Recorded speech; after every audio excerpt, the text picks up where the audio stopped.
എങ്ങോട്ടാ നേരത്തെ കത്തി കൊണ്ടുപോണേ? നമ്മളെ പപ്പായ പഴുത്ത് നിൽക്കുന്നുണ്ട്. അപ്പം നിലത്തുനിന്ന് കുത്തി കഴിഞ്ഞാണ്ടല്ലോ ചാടിയാകെ പൊട്ടും. അപ്പം നമ്മൾ കൈ കൊണ്ട് തന്നെ നമുക്ക് ഇവിടുന്ന് പറിക്കാം. അത് കാണുന്നുണ്ടോ നോക്ക്, അതാണ് നമ്മളെ പപ്പായ കേട്ടോ. ഇത് കുഴിച്ചിട്ടുണ്ടാക്കിയത് ഞാനോ അല്ലെങ്കിൽ ഇവിടെ ആര് കുഴിച്ചിട്ടിട്ടുണ്ടാക്കിയതോ അല്ല കേട്ടോ. ഇവിടെ ഇങ്ങനെ ഉണ്ടായ മരങ്ങളാണ്. നമ്മളിതൊന്നും വെള്ളം നനയ്ക്കുക അല്ലെങ്കിൽ നമ്മൾ ഉണ്ടാക്കിയതൊന്നും അല്ല. ഇത് നമുക്ക് പ്രകൃതി തന്ന ഒരു വരദാനം. പ്രകൃതി നല്ല ക്ലൈമറ്റ് അല്ലേ, നല്ല അടിപൊളിയാണ്. ഒരു മണി പ്ലാന്റ് കുഴിച്ചിട്ടില്ലേ ഇവിടെ? ഇവിടെ എന്റെ വീട്ടിൽ നിന്ന് കൊടുക്കുന്ന അത് മണി പ്ലാന്റ് അല്ല, അത് വെറുതെ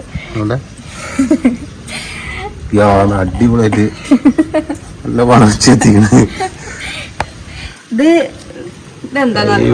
സീരിയസ് ആയിട്ട് ഞാൻ പറയാം. വളരുന്നുണ്ട്. ഇത് സീരിയസ് ആയിട്ട് ഞാൻ പറയാം. ഇതെന്താ സംഭവം എന്ന് അറിയോ? ഇത് എന്താ, അപ്പൊ നമ്മളിവിടെ പർഗോള മേളിലാണ് പർഗോളയാണ് വെച്ചിട്ടുണ്ടായിരുന്നത്. അപ്പൊ ഇതിന്റെ ഈ ഓരോ ഹോൾ ഉണ്ടാക്കും. അപ്പൊ ഇതിന്റെ പ്ലാന് മണി പ്ലാന് വെച്ചാൽ നല്ല അടിപൊളിയായിക്കാരം. അപ്പൊ നമ്മൾ അങ്ങനെ ഒരു പോട്ട് വാങ്ങിട്ടോ. അങ്ങനെ വീട്ടിൽ നിന്ന് മണി പ്ലാന്റ് കൊടുന്ന് വെച്ചു. അപ്പൊ ഭയങ്കര വെയിലുള്ള ആ സമയത്താണ് നമ്മൾ, ആ ചൂടുള്ള സമയത്താണ് നമ്മൾ വെക്കുന്നത്. അതെ, അത് നനച്ചു കൊടുക്കണം.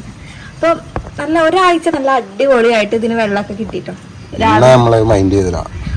ഒന്ന് രണ്ട് പിന്നെ പറഞ്ഞാല് മൈൻഡ് കിട്ടാത്തതിന് സംഭവം എന്താണെന്നറിയോ? സ്റ്റെപ്പ് കയറിയിട്ട് വരണം. സ്റ്റെപ്പ് എപ്പോഴും കയറി ഇറങ്ങുമ്പോൾ നമുക്ക് തന്നെ ഒരു മടുപ്പല്ലേ.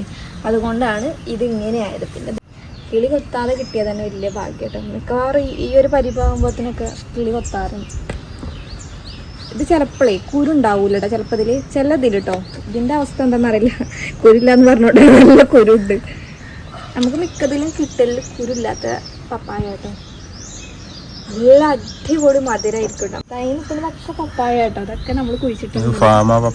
ഇത് ഫാമാണ്. നമ്മൾ കുരുവൊക്കെ കളഞ്ഞിട്ടുണ്ട്. ഇനി നമുക്കിതാ ഇതേപോലെ അടർത്തിയിട്ട് അങ്ങോട്ട് എടുക്കട്ടെ. കാരണം പഴുത്തത് കൊണ്ട് തന്നെ ഇങ്ങനെ കഴിച്ചാൽ മതി. നല്ല അടിപൊളി ടെസ്റ്റ് ഞാൻ കഴിച്ചാൽ കേട്ടോ.